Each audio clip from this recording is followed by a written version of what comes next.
오늘 이 시간 우리에게 주시는 하나님의 말씀 스바냐 1장 1절의 말씀이 되겠습니다. 스바냐 1장 1절에 있는 말씀 한 목소리로 합독하시겠습니다. 아몬의 아들 유다 왕 요시야의 시대에 스바냐에게 임한 여호와의 말씀이라. 스바냐는 히스기야의 현손이요 아마리아의 증손이요 그다랴의 손자요 구시의 아들이었더라. 아멘. 오늘 우리가 함께 읽은 이 스바냐 1장 1절은 스바냐서의 이제 시대적인 배경, 그리고 스바냐라고 하는 이 예언자의 어떤 가계도, 이런 것들에 대한 정보를 우리에게 가르쳐 주시는 말씀이 되겠고, 특별히 우리가 예언서 가운데에서, 특히 12권의 소예언서 가운데에서 각각의 책에 기록되어 있는 이런 이 예언자가 활동하던 시대 혹은 그의 배경에 대해서 이해하는 것은 매우 중요하다. 물론 모든 메시지의 핵심은 여호와 하나님을 섬기라라고 하는 그런 말씀이지만, 그러나 각 예언자들의, 그리고 그 각 예언서가 나타나 있는 그 시대적인 정황에 대해서 우리가 좀 더 구체적으로 알게 되어지면 오늘날과 같은 아주 다원화된 사회 속에서 우리가 어떻게 믿음을 지켜갈 수 있고, 또 우리에게 오는 여러 가지 어려움을 어떻게 극복할 수 있을까라고 하는 것.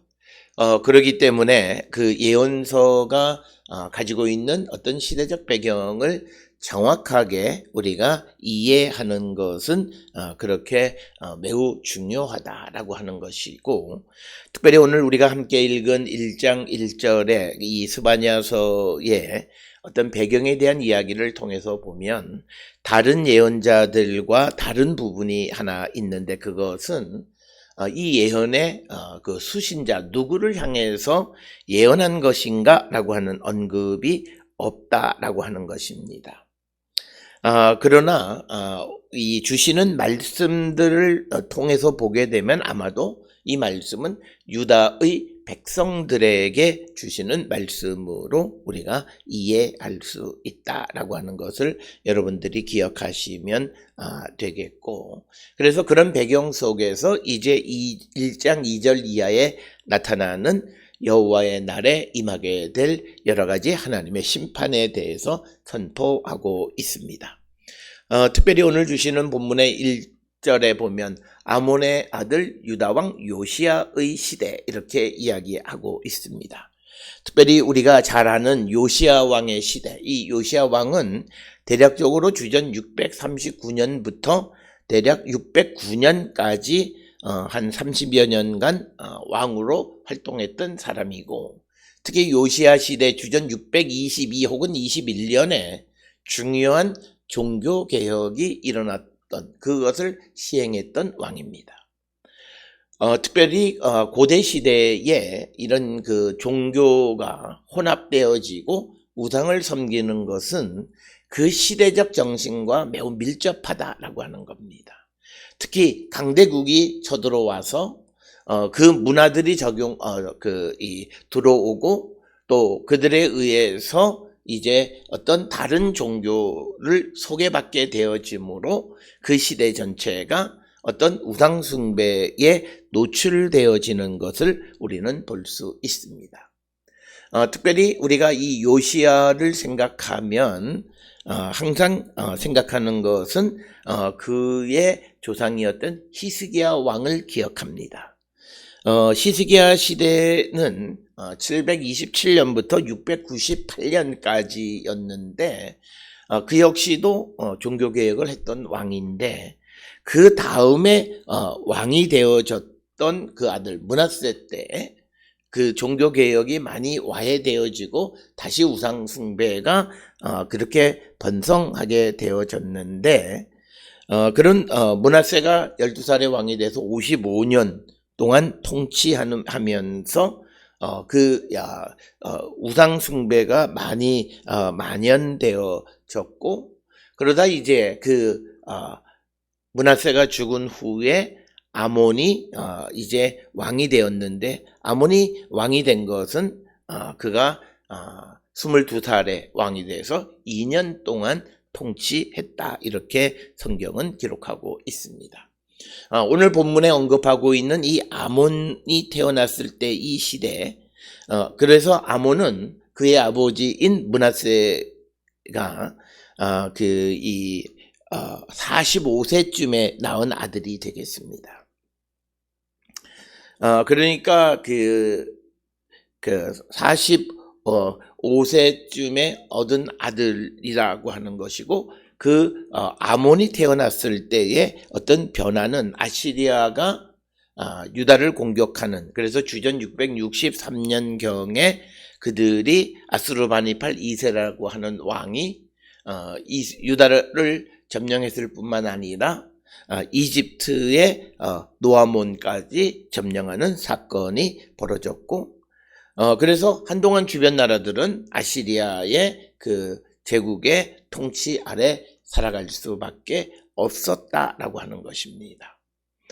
그래서 아몬이 왕이 되는 그런 시대에도 결국 그들도 역시 그런 주변의 국제 정세의 대혼란 속에서 우상 숭배가 당연했고, 그 다음에 이제 아몬이 2년간 통치한 후에 그의 아들 요시아에게 왕권이 넘어간 다음에도 아버지 시대의 그런 변화가 대환란이 지속되어졌다라고 하는 겁니다.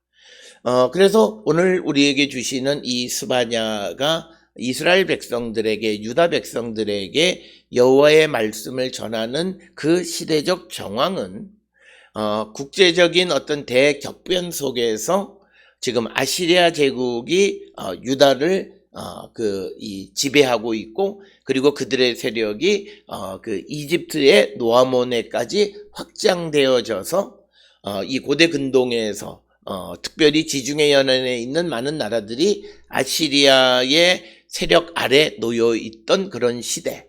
그래서 우리 이스라엘이 우상에게 많이 노출되어졌던 그런 시대에 활동했던 예언자가 아마 스바냐이다라고 하는 겁니다.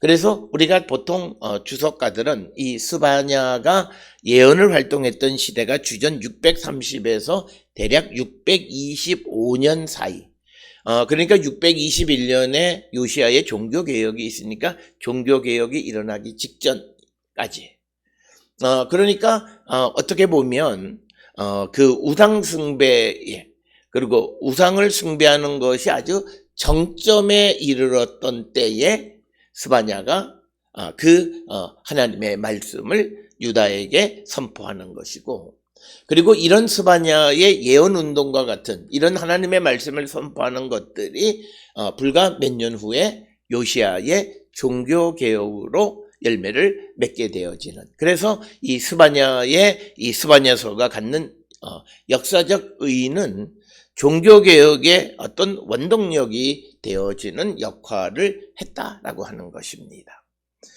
그래서 우리가 이 스바냐 시대에 스바냐가 하나님의 말씀을 선포하고 하는 것처럼, 우리가 오늘을 살아가는 시대에 하나님의 말씀에 순종하는, 말씀대로 살아가는 삶을 살아야 하는 이유는, 그것이 우리가 사는 시대에는 별로 아무것도 아닌 것 같지만 그것이 미래의 어떤 시대, 우리가 알지 못하는, 그러나 하나님이 약속하고 예정하시고 섭리하시는 그 시대에 어떤 새로운 역사의 출발이 되는 어떤 사상적 배경이 되고 원동력이 될 수 있다라고 하는 사실을 우리가 잊어서는 안 됩니다.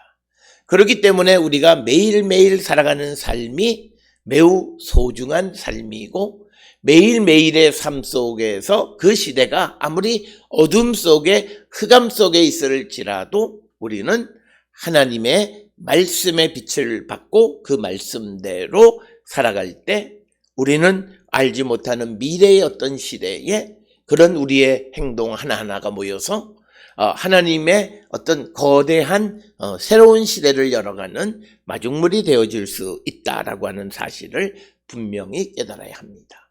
따라서 오늘 주시는 이 본문의 말씀에서 요시야 시대라고 말하고 있지만 우리가 요시야 시대를 종교개혁 이전과 이후로 나눈다면 종교개혁하기 전 시대다 이렇게 말할 수 있습니다.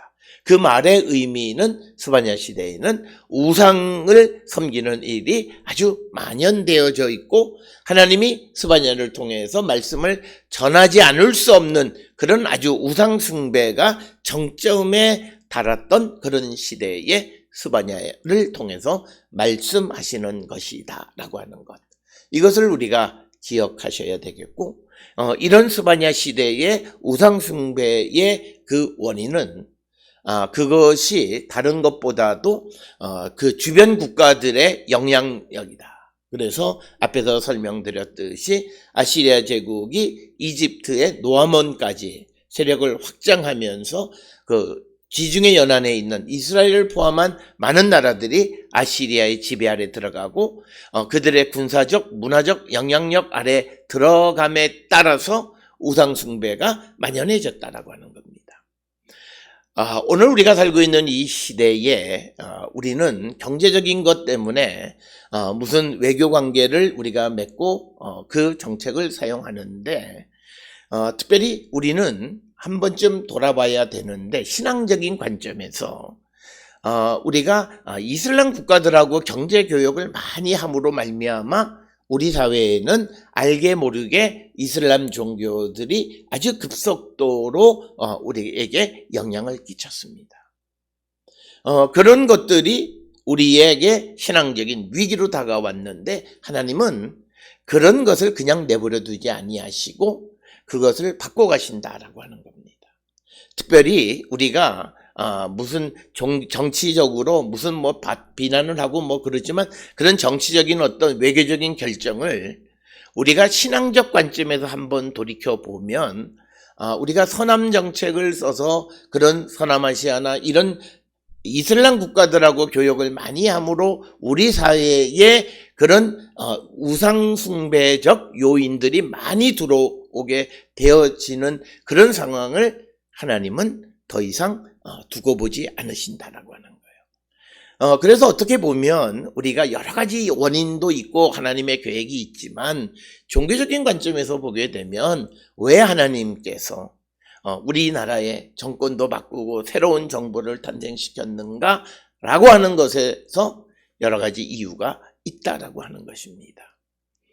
신앙적인 이유를 우리가 바라볼 수 있어야 되고 그 대답은 이 스바냐서에서 찾아볼 수 있다.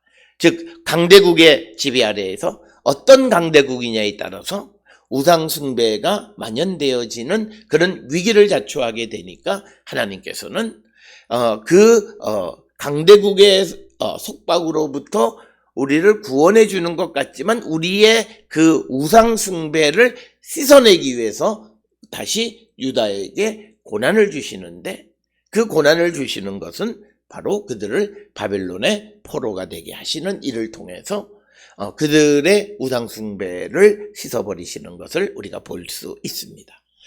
따라서 오늘 주시는 스바냐 1장 1절에 아몬의 아들 유다왕 요시야 시대의 스바냐에게 임한 여호와의 말씀은 강대국의 그런 영향 아래에서 우상 숭배를 아주 우상 숭배가 정점에 달아났던 유다에 대해서 하나님의 말씀을 선포하는 것이다. 오늘 우리가 살고 있는 이 시대에도 마찬가지로 우리가 어떤 이방 문화와 접법, 물론 우리에게 국교는 없지만 우리가 그리스도인으로서 생각해야 되는 것은 다른 문화와 경제적 교류나 여러 가지 교류를 통해서 그들의 문화가 우리 사회를 지배하는 현상에 대해서 하나님은 그것을 그대로 용납하지는 않으시고 그렇게 될 때 우리가 생각하는 그럼 우리는 뭘 먹고 사느냐 우리나라는, 그것은 우리가 걱정할 일이 없다는 거죠. 하나님은 우리에게 새로운 길을 제시해 준다라고 하는 겁니다. 어쩌면 우리는 쉬운 길을 택하려고 할 거예요. 그러나 하나님은 우리가 어렵든 힘들든 먹고 사는 문제를 아무 탈 없이 해결해 주시는 분이시다. 그래서 이 스바냐 시대라고 하는 것은 국제 정세 속에서 강대국의 지배 아래 있으면서 문화적으로 종교적으로 타락한 유다 백성에게 하나님이 심판의 말씀을 선포하는 것이 바로 스바냐서이다라고 하는 겁니다.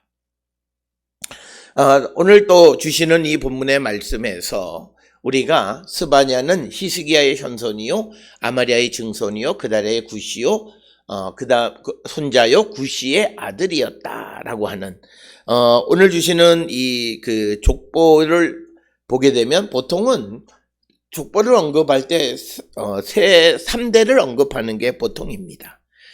그런데 여기에서는 4대까지 히스기야, 아마리아, 그다리아, 굿이 이렇게 4대까지를 언급한 것은 아마도 스바냐를 히스기야와 연결시키려 했던 것이 아니겠는가 이렇게 생각을 합니다. 앞에서 설명을 드렸듯이 이 히스기야는 물론 앞에 히스기야 왕이라는 표현이 없지만 히스기야 하면 성경에서는 종교개혁을 했던 주전 727년부터 698년까지 왕으로 있었던 사람입니다. 그래서 이 스바냐가 이 히스기야의 가문에 있다라고 하는 것은 바로 종교개혁의 전통을 이었다라고 하는 것을 나타내기 위한 것이다. 이렇게 우리가 설명을 할 수 있습니다. 그런데 오늘 주시는 이 본문의 말씀에서 그러면 만약 이 히스기야 왕이 맞다면 그 다음에 나타나는 아마리아, 그다리아, 굿이는 도대체 누구냐라고 하는 질문이 생길 수밖에 없다라고 하는 겁니다. 그래서 많은 주석가들은 아마도 히스기야에서 므낫세가 이제 왕위를 계승하게 됩니다. 우리가 앞에서 말씀을 드렸듯이 히스기야가 므낫세를 낳을 때에 이 나이가 42살입니다. 42살에 므낫세를 낳았고 그 다음에 이제 므낫세가 12살에 왕이 되어졌어요.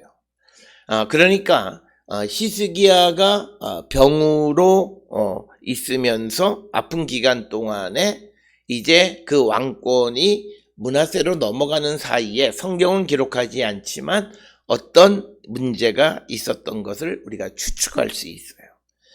이것은 다윗에서 솔로몬으로 넘어가는 과정 속에 있었던 열왕기상에 기록되어 있는 내용에서 우리가 추정할 수 있습니다.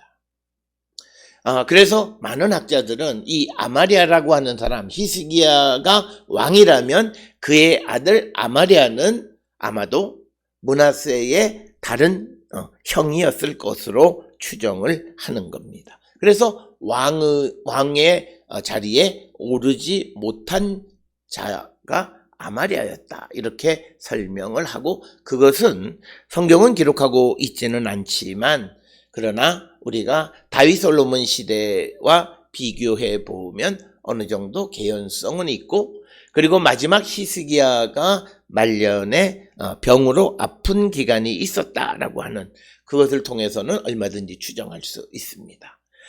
그래서 이 아마리아가 왕자가 왕위를 계승하지 못하고 그 다음에 그들은 이제 정치와 거리를 두고 이제 종교에 귀의를 했다라고 그렇게 신앙으로 귀의한 사람이다라고 하는 그런 설명을 합니다. 물론 이것은 도대체 왜 히스기야 왕이 등장했고 그리고 그 히스기야의 아들 아마리아 이후의 사람들은 스바냐의 조상들은 도대체 누구냐를 설명하기 위한 하나의 합리적인 추론을 말씀드리는 겁니다.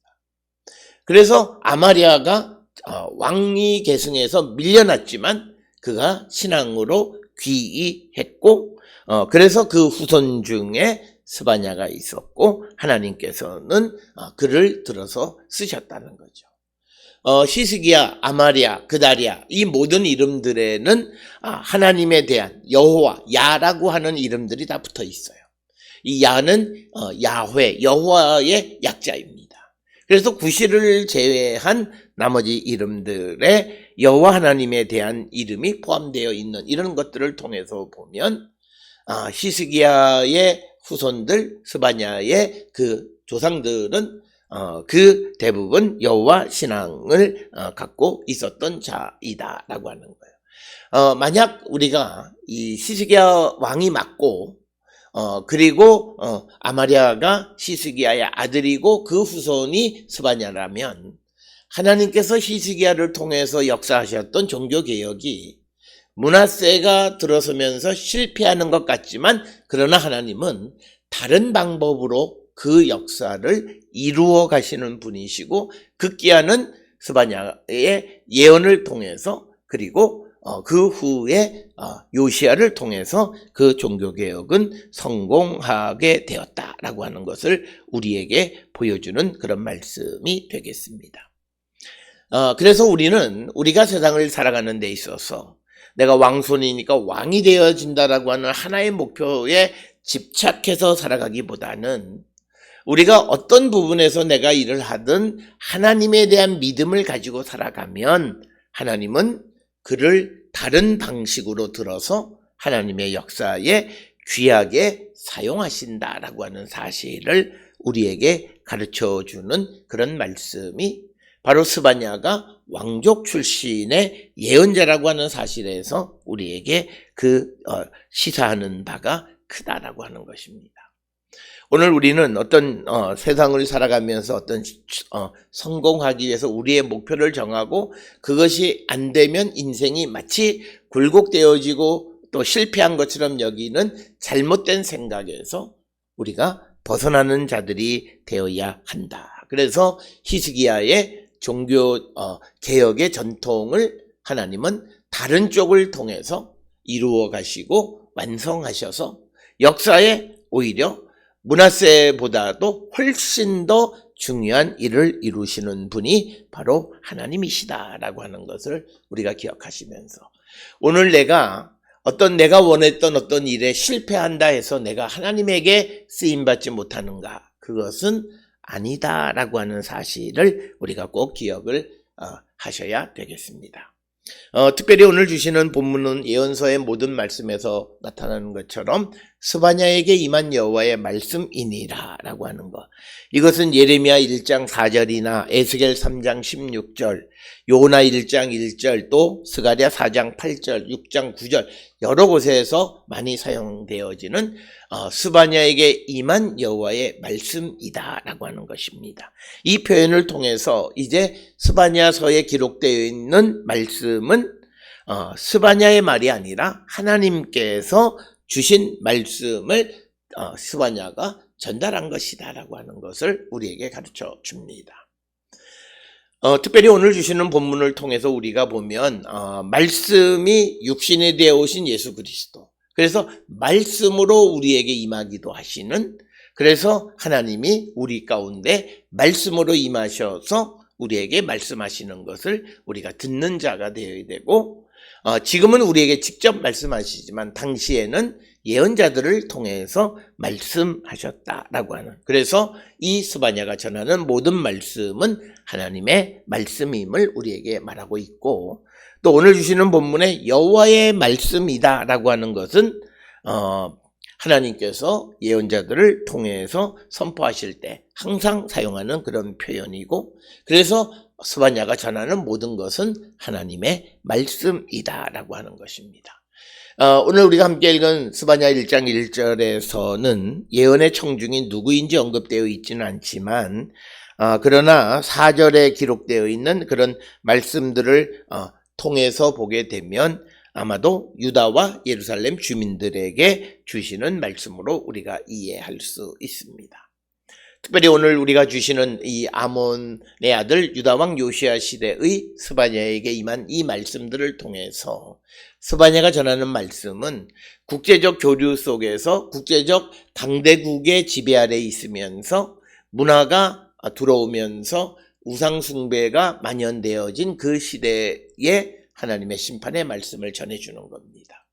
따라서 오늘 우리가 살고 있는 이 시대에도 경제적인 이유로 수없이 많은 문화권과 접촉하면서 우리에게 알게 모르게 영향을 주는 우상의 영향으로부터 우리를 단절시켜 주시는 것은 하나님이시고 역사의 흐름을 하나님은 그렇게 이끌어 가시는 분이시다라고 하는 것.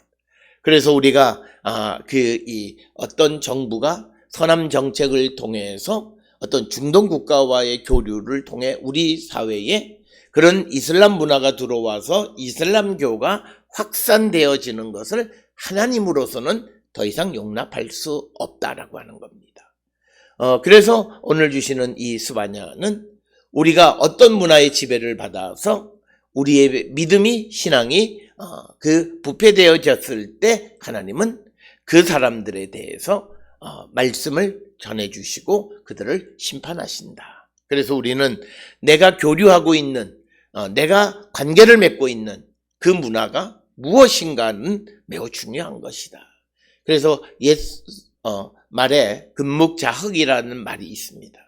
우리가 어떤 문화와 접촉하고 있느냐 매우 중요한 것이고 내가 누구와 교류를 하느냐라고 하는 것이 나의 삶에 보이게 보이지 않게 영향을 끼치는 것이고 그래서 강대국에 의해서 우상숭배가 만연되어지는 유다에 대한 하나님의 심판의 메시지가 이 스바냐서를 통해서 우리에게 주시는 것이고 하나님은 오직 여호와 하나님 한 분만을 의지하기를 원하시는 분이심을 분명하게 선포하는 것이 오늘 스바냐 1장 1절에 내포되어 있는 의미가 되겠습니다. 오늘 주시는 말씀을 통해 우리 자신의 삶을 성찰하시고 내 삶에도 내가 알지 못하는 시대에 내가 알지 못하는 사이에 어떤 우상의 문화가 나를 지배하고 영향을 끼치고 있지는 않는지 한 번쯤 돌아보고 우리가 주께로 돌아가기를 결단하는 우리 모든 성도들이 다 될 수 있기를 주의 이름으로 축원합니다.